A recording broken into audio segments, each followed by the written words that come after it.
Hey guys, in this video I'm going to show you the basics of building a time series prediction model, and I want to emphasize that this model is going to be using the coronavirus daily cases data, and this video is not in any way trying to predict really how the outbreak or the pandemic is going to develop. So please, if you're looking for predictions on the number of cases or the number of deaths and anything else in regard to the coronavirus, please go and watch another video. This video is just a machine learning tutorial using PyTorch, deep learning and time series data, and we're going to happen to use the coronavirus data for our model. The coronavirus is somewhat of an outbreak right now.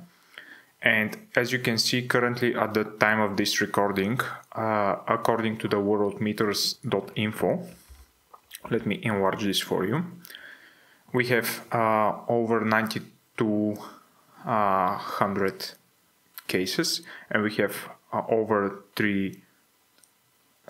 92,000 cases and over 3,000 deaths. And you can have a look at the total cases in this web page and the total deaths. Of course, currently most of the cases are still based in China, but you undoubtedly heard on the news that more and more countries are actually getting some spread. You can see that South Korea, Iran, and Italy, Japan, Spain, USA, and a lot of other countries are detecting some cases of this virus. And again, well, it's rather difficult to say the actual numbers, what the actual numbers of the coronavirus cases are, because most of the time this virus is can go unnoticed, and most of the patients actually can have symptoms that are similar to the flu. At least that's what we know about this very new virus.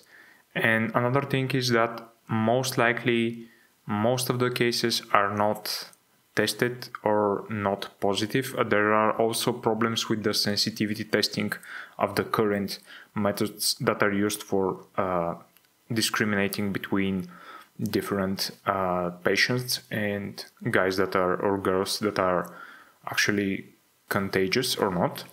One of the most important things that I believe is not very well at least covered is how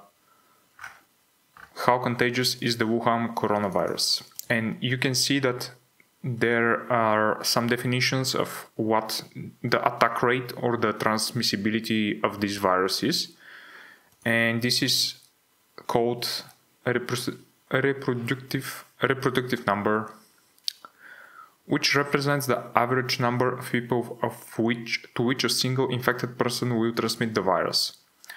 So based on the WHO estimation, this is between 1.4 and 2.5. So roughly for every patient that has the coronavirus, roughly 1.4 to 2.5 people will get infected. So it's really important to get and contain this virus before it spreads along more and more parts of the world.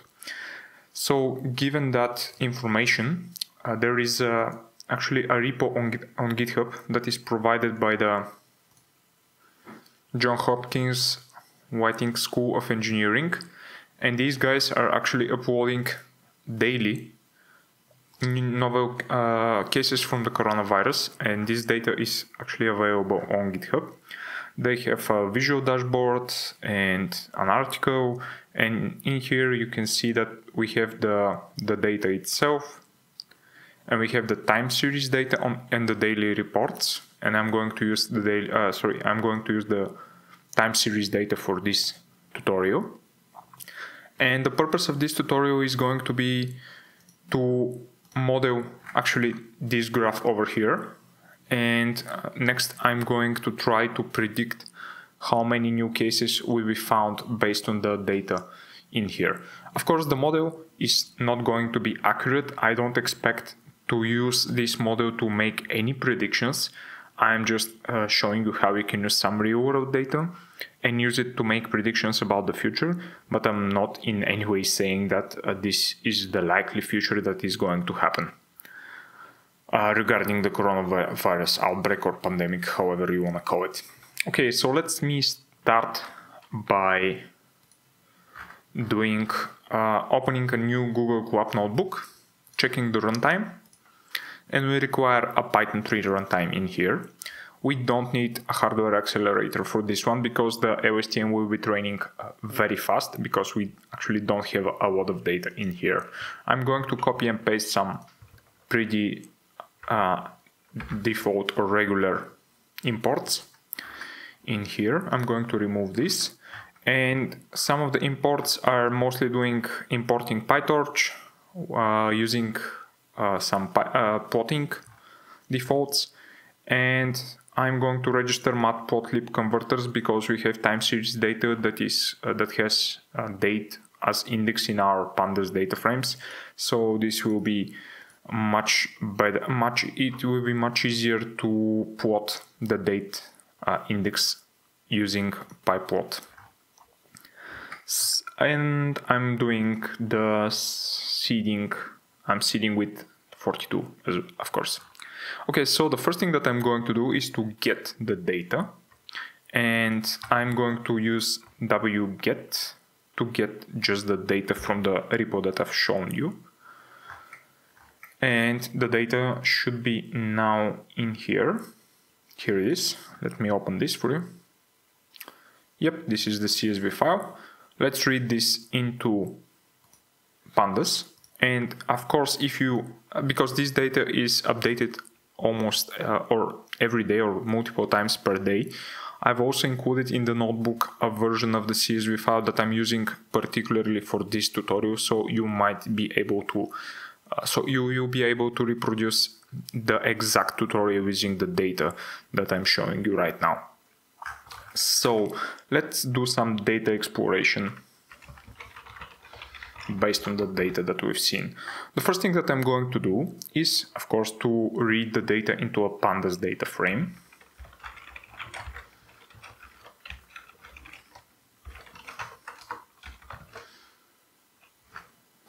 Okay. And now load this file, and then I'm going to check what are the contents. So as you can see, we have a lot of columns actually, and you might not have expected exactly this format of the data, but we have the longitude, the latitude, and the country in which this is located, and we have the cumulative, because as you can see, every number in here is only increasing, so we will have to do something about this. And we have the country, the region, the state in which those cases are recorded, and most of this is great, but I'm not really interested in any of these columns, so I'm going to do some basic model, or I'm going to show you how you can do a basic model that disregards the country, region, the province, and the longitude and the latitude. So to do that, I'm going to just drop the first 4 columns because we are not really interested in those. And I'm going to use iWalk to just do this. So we have all of the data starting from the 5th column onward. So this is great. The next thing that I'm going to do is to check if we have some missing values in here.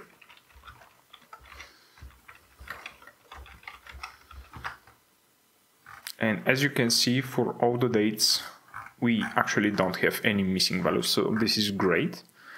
And the next thing that I'm going to do is to sum all of the rows in here, so we have a single row, and each column in this row will actually present a daily case of the number of new cases from the coronavirus.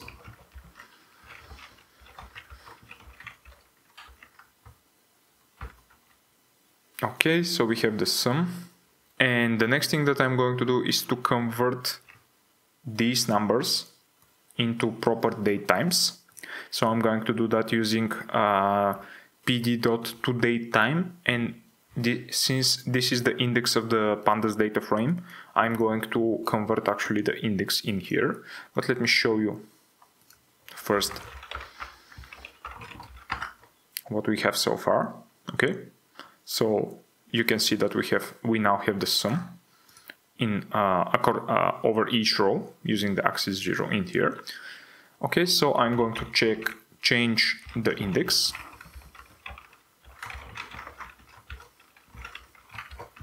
And I'm going to pass in the index. Again, if I check this, we get now this is the date time. As you can see, the formatting has changed in here. So this is now much more standard. Okay, so let me start by doing some data we are already doing data exploration. Let me start by plotting the data.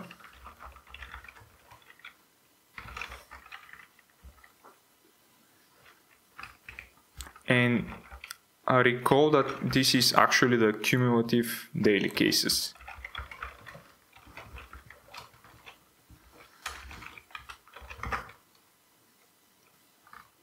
Okay, so this chart should resemble this one very closely, and you should be able to convince yourself that it's roughly the same chart.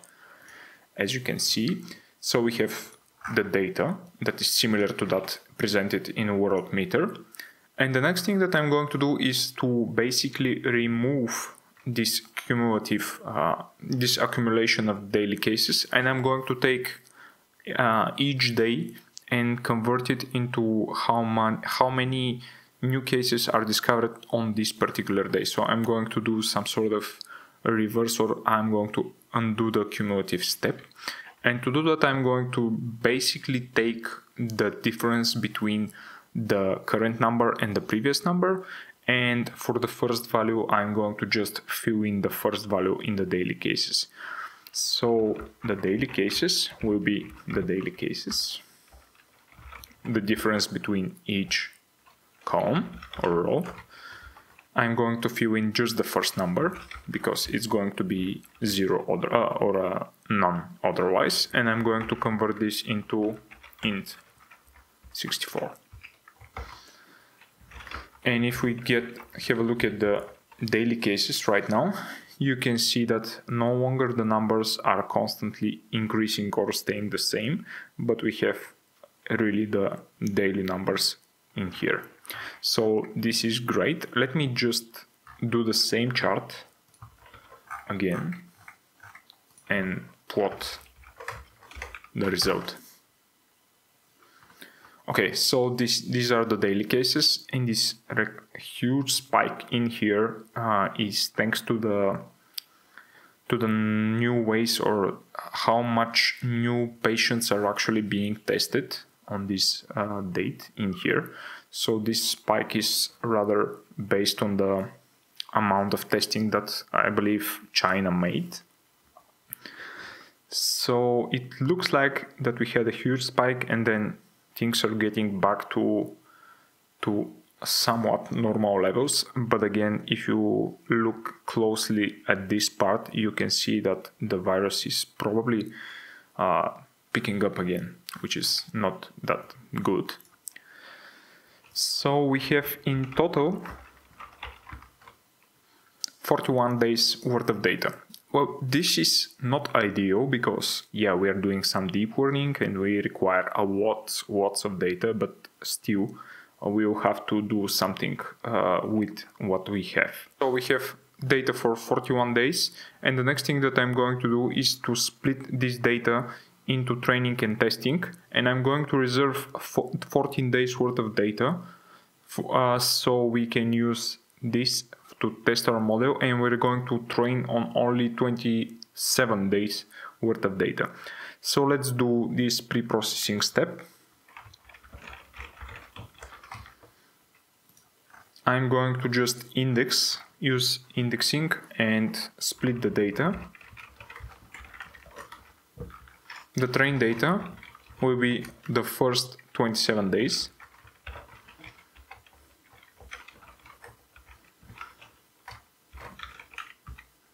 And I'm going to take the next 14 days.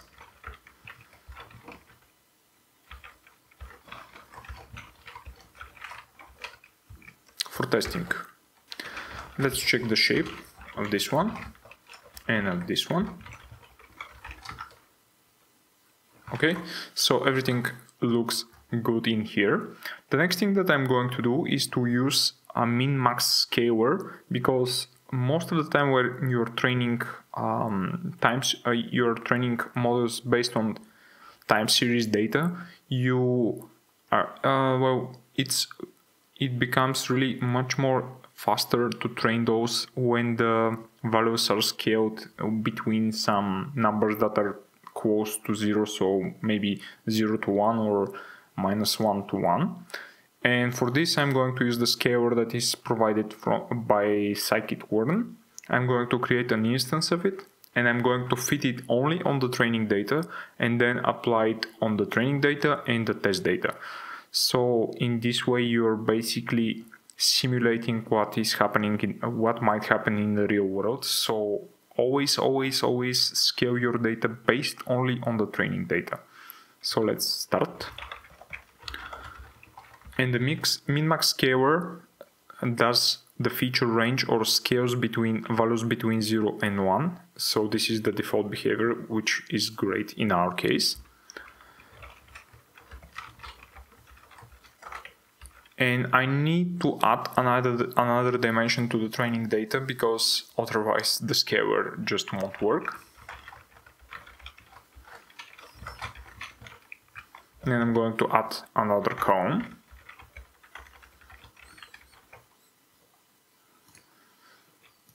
Next, I'm going to convert the training data by using the transform method on the scaler. And I'm basically going to get the same, to put in the same data in here. Let me just fix this. All right. And I'm going to do exactly the same thing for the test data.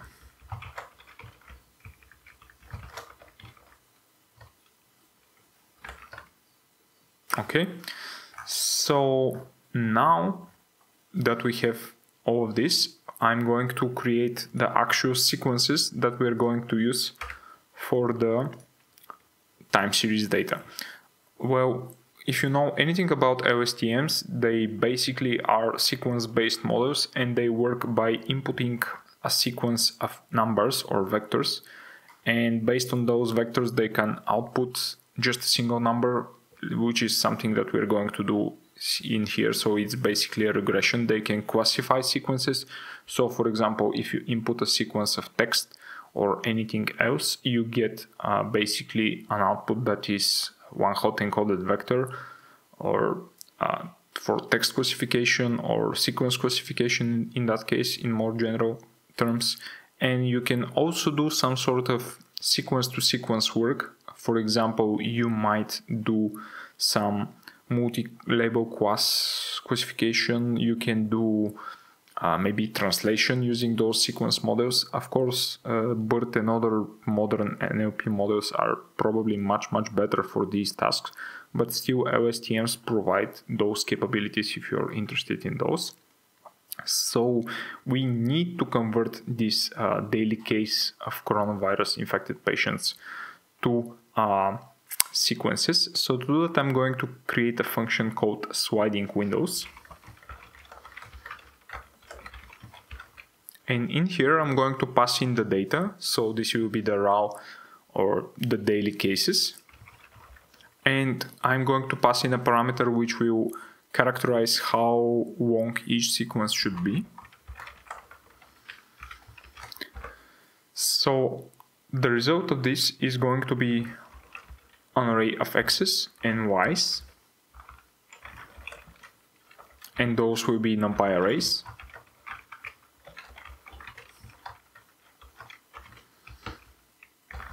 And in here, I'm going to create a loop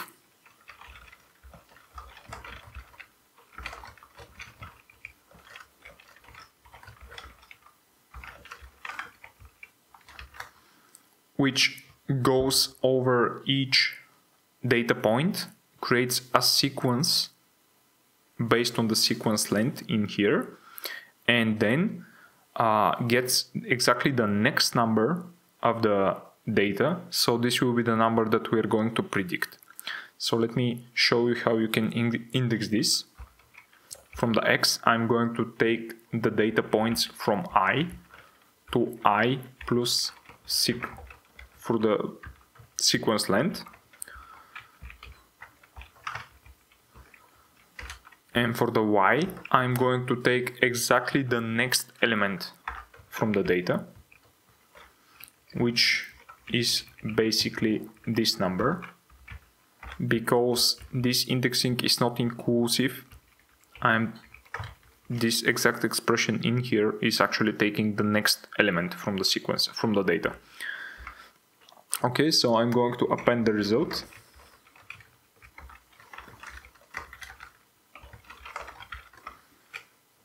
And this is pretty much the function that converts one large sequence into subsets or subsequences based on the sequence length parameter.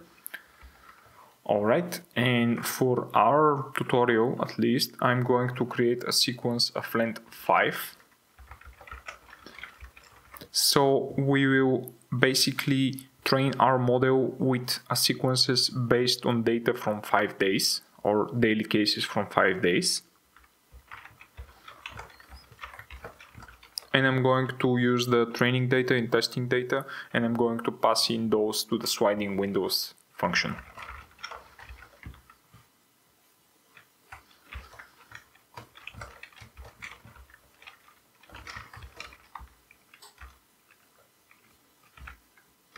And I'm going to do the same thing for the test data.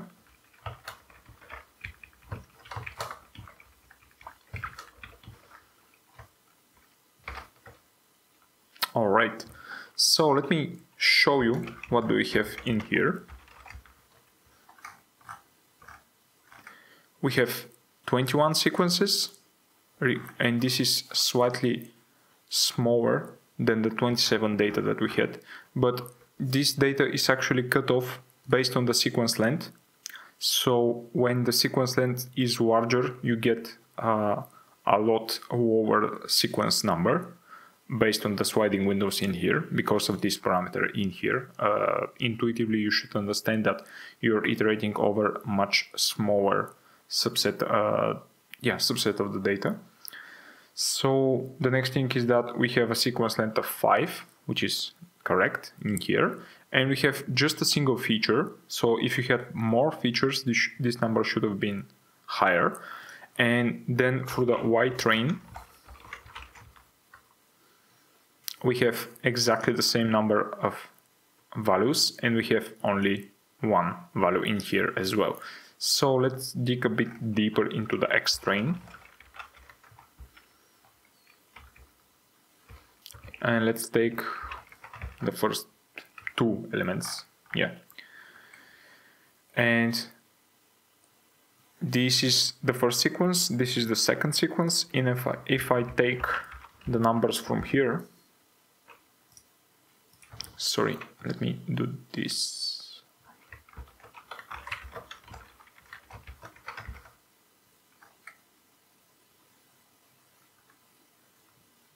Yeah, you can see that this number, which is in the second sequence, is actually the answer or the correct value for the first sequence.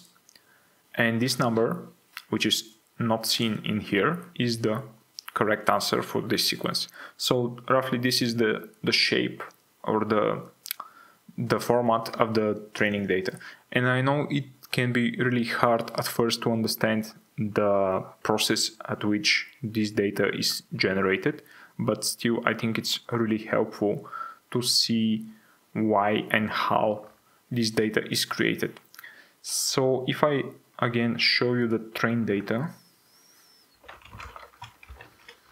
for the first, let's say, 10 examples, you can see exactly the same numbers, and boom, this is the answer to this one, and the next one is the answer to this sequence. So this is the format once again.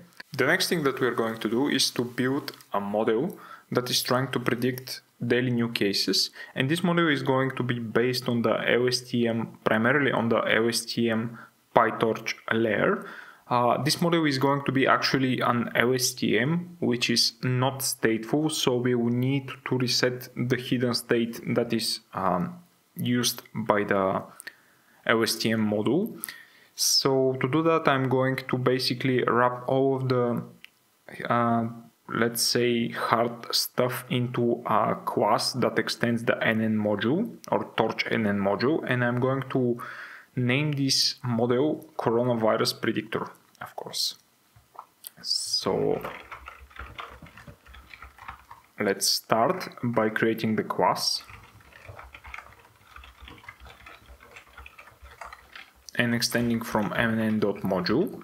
And for this class, I'm going to create a constructor. I'm going to implement the forward method that is somewhat required from PyTorch. And I'm going to implement a method called reset hidden state so that our LSTM is actually stateless. So let's start with the constructor. Is going to be, this one is going to take the number of input features or input dimensions. Is going to take a parameter that is going to control the hidden dimensions, the sequence length, and the number of layers for the LSTM, because PyTorch is able to do the stacking or do a stacking of LSTM layers via just a single parameter, which is great. And the first thing that I'm going to do is call the super constructor. I'm going to pass in the self and init it. Alright, next I'm going to basically get all of the variables into properties.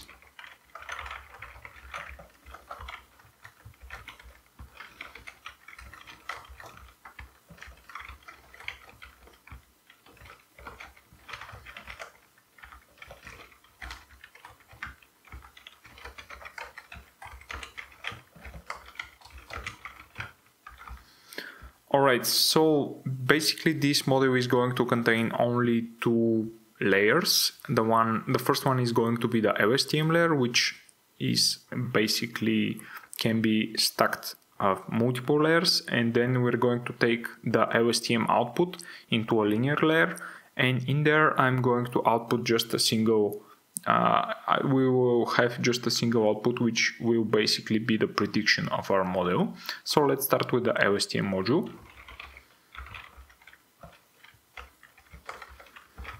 And for this one, I'm going to basically, there's a lot of documentation in here, but I'm going to specify the input size,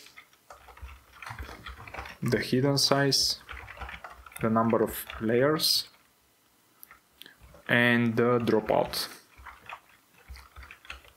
Alright, so the input size is going to be the input. Let me remove the documentation. Input dim. For the hidden size we have the hidden dim or dimension, and for the number of layers we have the number of layers that are passed in from above. Let me clean this up for you. And one other cool thing about this LSTM is that you can basically pass in a dropout parameter in here, so you don't need to do any post-processing and adding any other dropout parameters after the LSTM layer. And we're going to use the dropout for a bit of regularization in our model.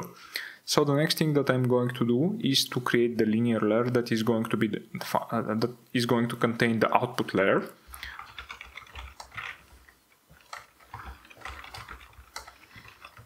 And this one is going to take in features or input features, which are going to be basically the number of the hidden dimension. And the hidden dimension in the LSTM is just the number of neurons that the LSTM layer contains. And the out features is going to be 1. So we are going to predict just a single number. So great. Now that we have the layers that or modules that we're going to use in our model, I'm going to define another method, which we'll call reset hidden state. And this one is going to basically reset the state of the LSTM, so it is stateless. And to do that, I'm going to create a new property and initialize this property with a tuple. And this tuple is going to contain just zeros, but we have to make sure that the tensors in this tuple are going to be at the correct size. So we are going to include the number of layers, the sequence length, and the number of hidden dimensions.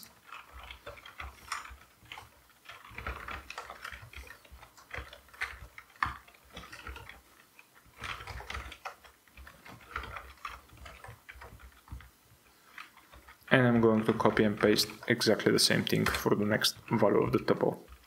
So we have the constructor, we have this method or somewhat strange method that I'm going to show you how we're going to use in a bit. And finally, I'm going to define the forward method. And this one is going to basically take the input. And the input here in our case are going to be all of the sequences that we have. So we don't need to do any strange processing steps in here and apply the LSTM to each individual sequence. We're going to just take in all of the inputs, do some preprocessing using the view or reshape somewhat the sequences, and then we're going to pass out the result of the final time step of the LSTM to our linear layer, and then we're going to just take the final prediction and return that as the value that we want. So to do that, I'm going to get the LSTM out and the hidden layer in here, and I'm going to just call the LSTM, and in here I'm going to do some reshaping using the view method of the tensors, and I'm going to reshape this into the number of sequences that we have, the sequence length, and then I'm going to just put the next dimension, the second dimension in the last place. And in the LSTM, I'm actually going to pass in the hidden layer. Okay, so this should work. Actually, I don't think that we need this in here. Okay, so now that we have the LSTM output, I'm going to pass in the result to the linear layer. And I'm going to do some reshaping again using the view method in here. I'm going to take the LSTM out, call the view method, and I'm going to reshape this into the sequence length. Next, I'm going to pass in the number of sequences that we have and pass in the hidden dimension, because this should be the actual input size of this linear layer, if you recall from the way that we've defined it at the top. And again, after that, I'm going to just take the last value from this, because we have a time step or LSTM, which basically returns predictions for each time step. And I'm really interested only in the last prediction or the last time step, so that we are going to take this prediction and use it to compare it with the actual label or the predicted cases by the true data that we have. And this should pretty much return the predicted value for y. And I'm going to just return this as a result of this forward method. So this might look a bit scary, but basically I spent around 15 to 20 minutes to just get the proper input shapes. So it really pays off to check your shapes and hopefully you can do other cool stuff with shaping based on the experiments that you are going to undertake. But don't be scared, just reshape your tensors and things will probably work out at the end. Or you can just copy and paste my code, use the same sliding windows function, and the input should probably work at roughly at the same using the same code, and hopefully you should get the proper predictions for another dataset, hopefully. So let me execute this step itself. Alright, so now that we have the model, the next thing that I'm going to do is to define a method which we are going to call train model. And in this method we're going to basically do all of the training for our model. It's going to take a model, the training data, the training labels, and optional test data, and test labels, which are going to be optional as well. Okay, so the first thing that I'm going to do in here is to define a loss function.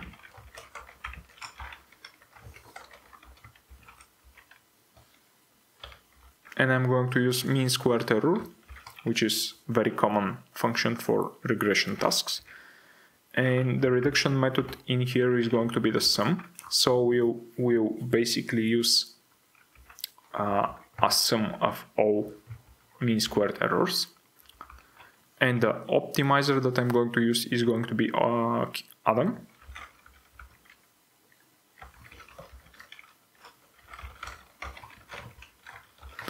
I'm going to pass in the parameters of the model.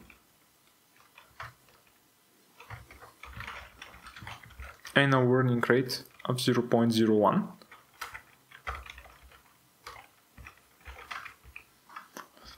Okay, so I'm going to define the number of epochs that we're going to train our model. And via trial and error, I've come up with the number of 60.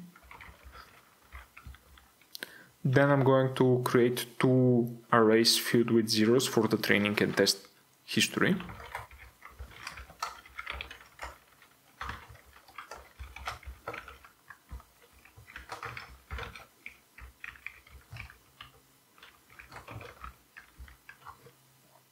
Okay, so basically the next thing that I'm going to do is to iterate over the data, I'm going to iterate for the number of epochs.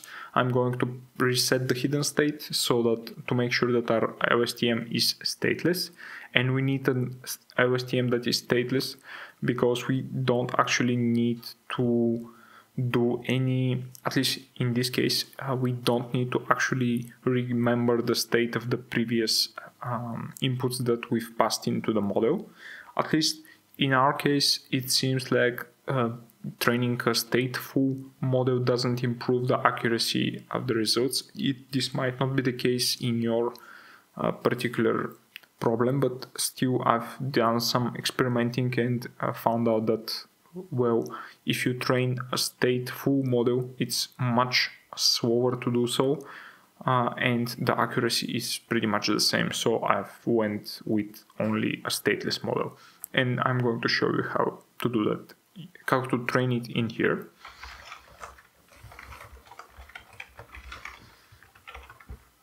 So the first thing in here is that I'm going to do in here is that I'm going to reset the hidden state.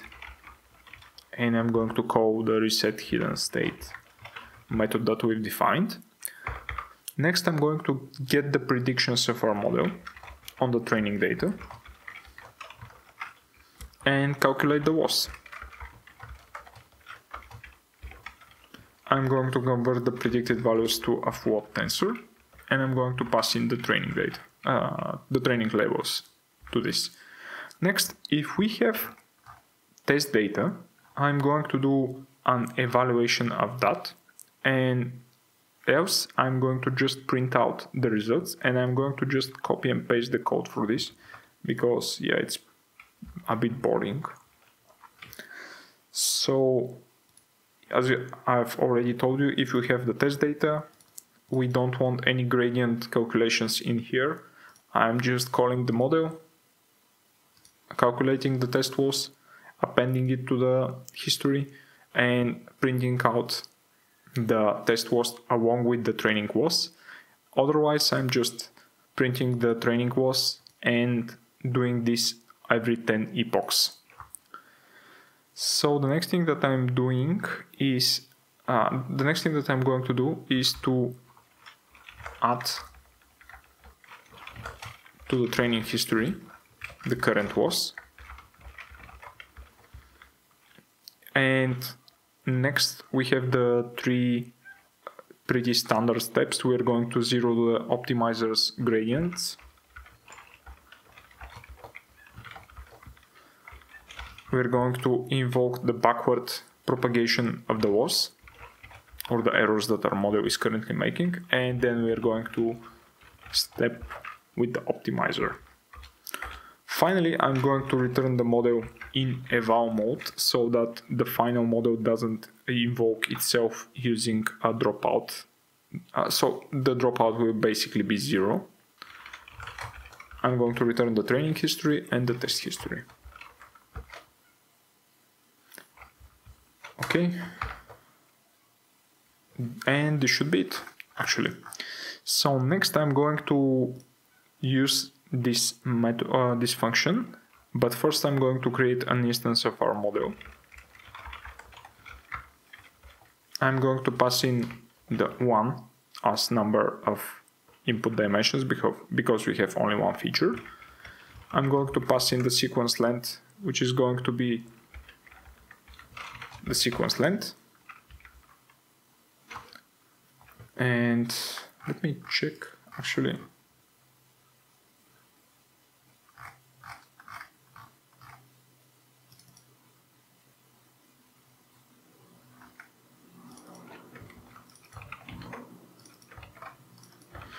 Okay, let me do this.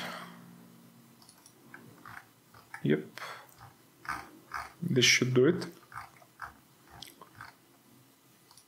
Okay, the sequence length, and then I'm doing the number of layers, which is going to be 2 for our case. Let me just do this. Yeah, I have to execute the cell, of course. Okay, so we have the model, and then I'm going to invoke our function train model, which is going to return the model, the train history, the test history. I'm going to pass in the model, xtrain, ytrain, xtest, ytest, and basically run it. Okay, we are seeing that the model has started to train. The next thing that I'm going to show you is basically how you can use the history to make some plots for the training and test was.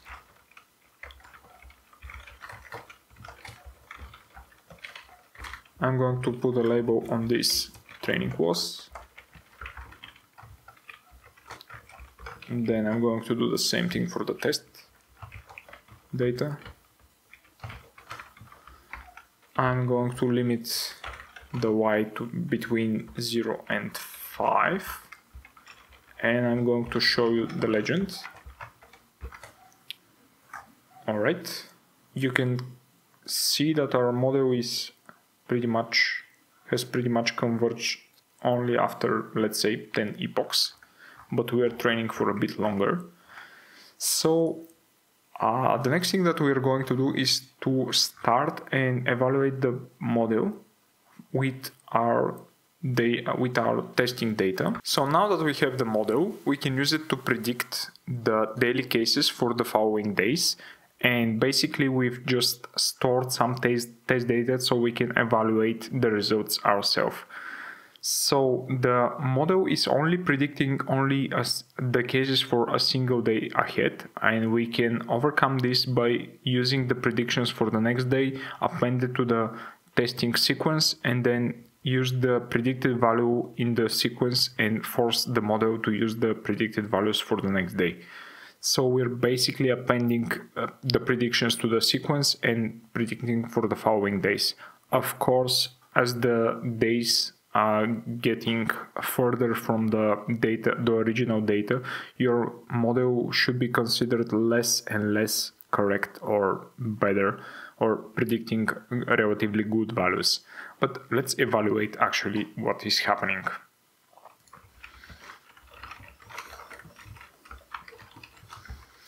I'm going to start with requiring that no gradients are calculated in the following block. And I'm going to create the first test sequence. And this is going to be the first sequence in the test data. And I'm going to create a list for the predictions. And I'm going to iterate over each value in the test set.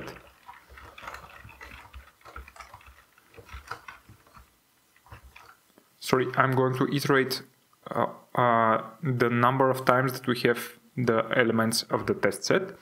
So I'm going to take a prediction.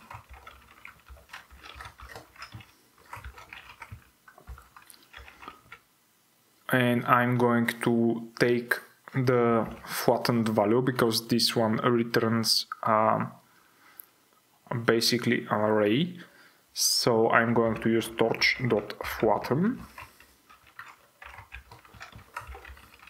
And I'm going to get the value itself using .item, and I'm going to append this to the predictions that we have. Next, we need to create a new sequence using the predicted value that we have in here.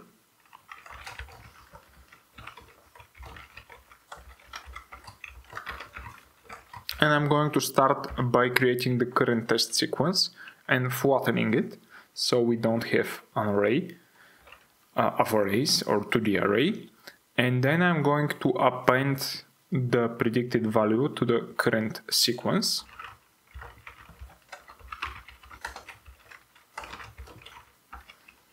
And I'm going to append this as another array. And basically I'm going to take every value except the first one. So we're taking the sequence including the newer value that we just put in.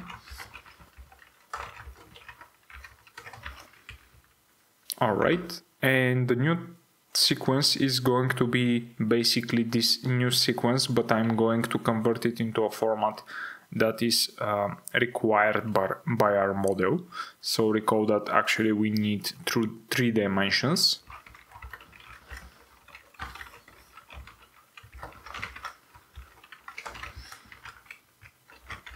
And we have one sequence.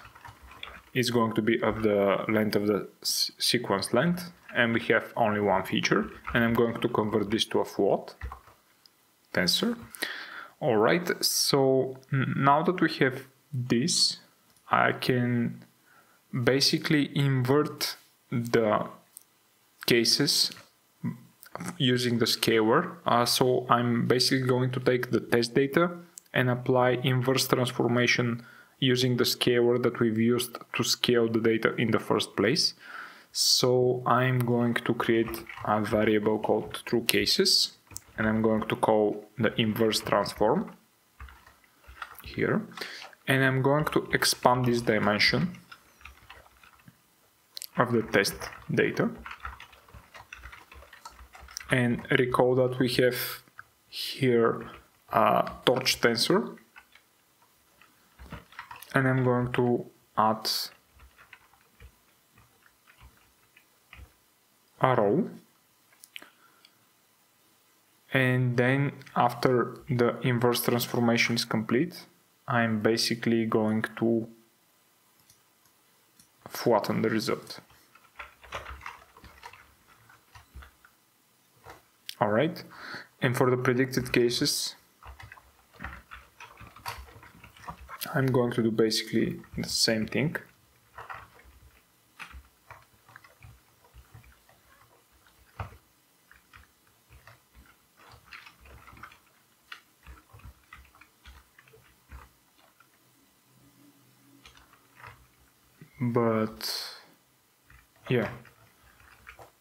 But in here I'm going to, actually it's going to be exactly the same thing.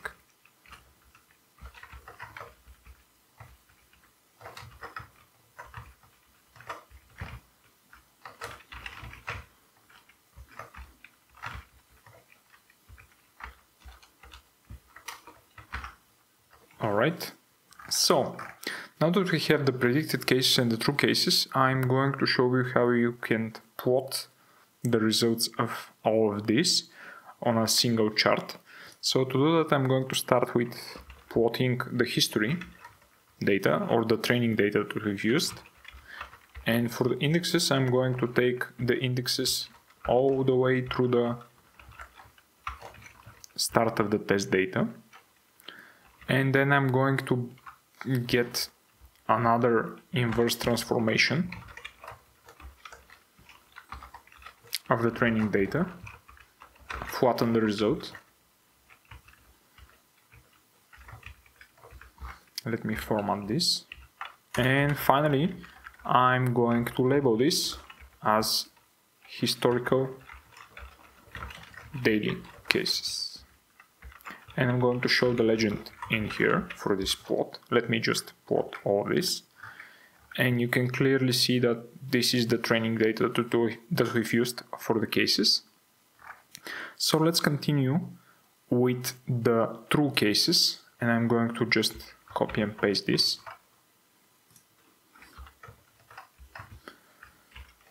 First the indexing, next the data itself, and finally the label. So in here we are just going from the start of the testing data up until the test data. And if I show you this right now, you can see that this is the real cases in the testing data. And finally, I'm going to show you the predicted values.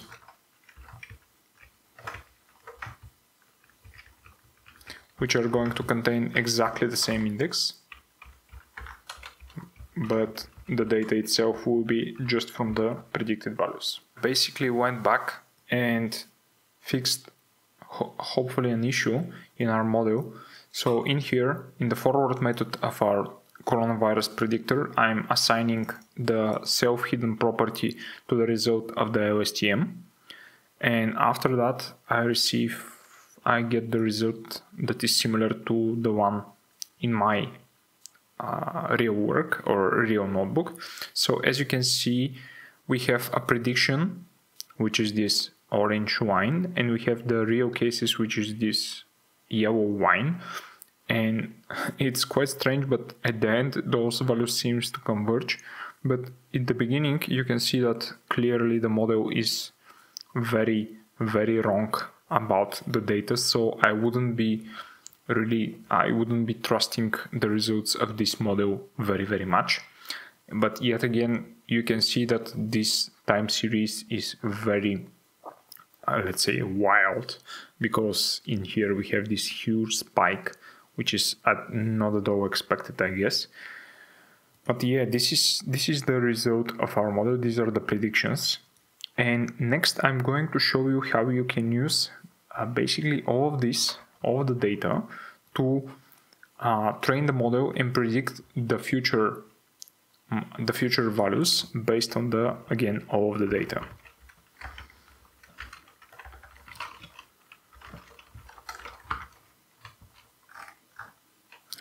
Okay, so I'm going to paste in the scalar that we've already used.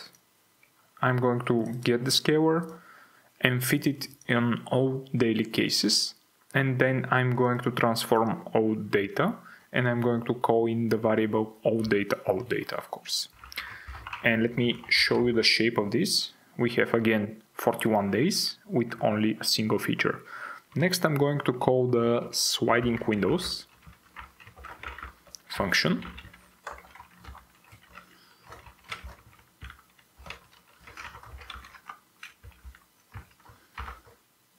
And I'm going to convert this to tensors.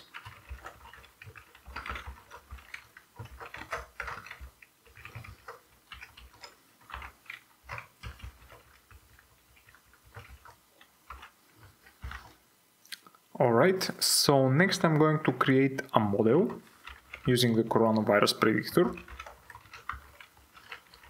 it will be exactly the same model actually.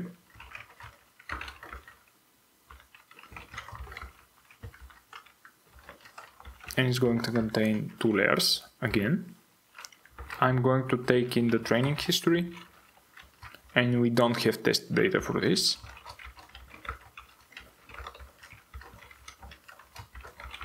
And just start training.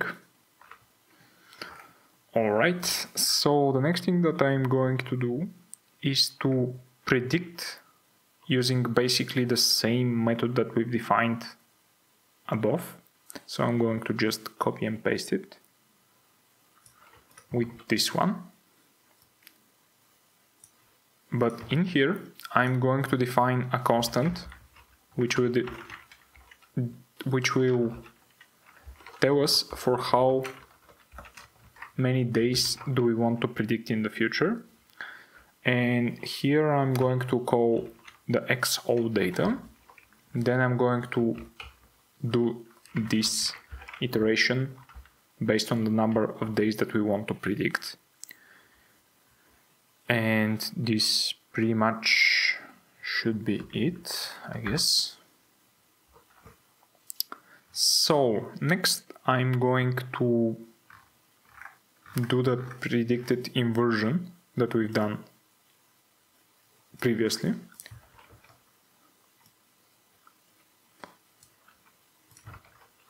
Okay, so next I'm going to take the last index of the daily data that we have, and we have data up until 2nd of March of 2020 this year. And the next thing that I'm going to do is to create an index for these predicted cases, because we need an index that is based on the date times. And I'm going to call this predicted index. And I'm going to use PD or pandas date range. And I'm going to specify exactly as a start this number or this date time. I'm going to say that I want this data to be for days to predict +1 periods, and I don't want to include actually the first date, because we want only new cases. Then I'm going to create a pd.series with this one. I'm going to pass in the predicted cases for the data. And as an index, I'm going to use the predicted index.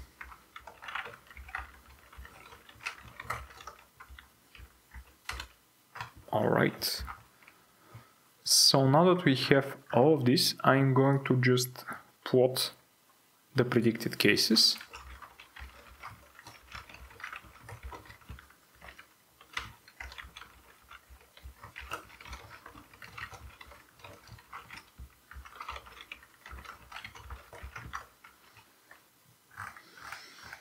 And this is the prediction of our model for the next 12 days. But keep in mind that this model should be probably very inaccurate, and the predictions for the following days are based on the predictions from the previous day. So I don't really think that these numbers will be anywhere close to the real numbers that we're going to see. But next, let me just put the predictions into a perspective based on the current data that we have.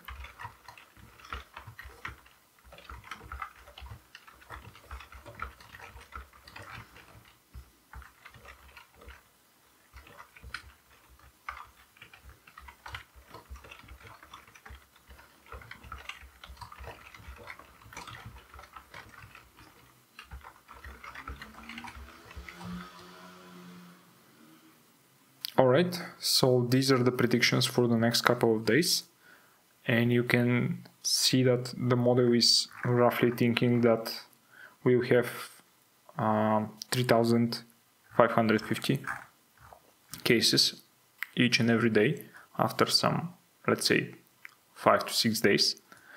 So these are the predictions of our model. Of course, I don't really believe those because we don't really have enough data. The model, I don't think, really understands the transmission rate and everything else.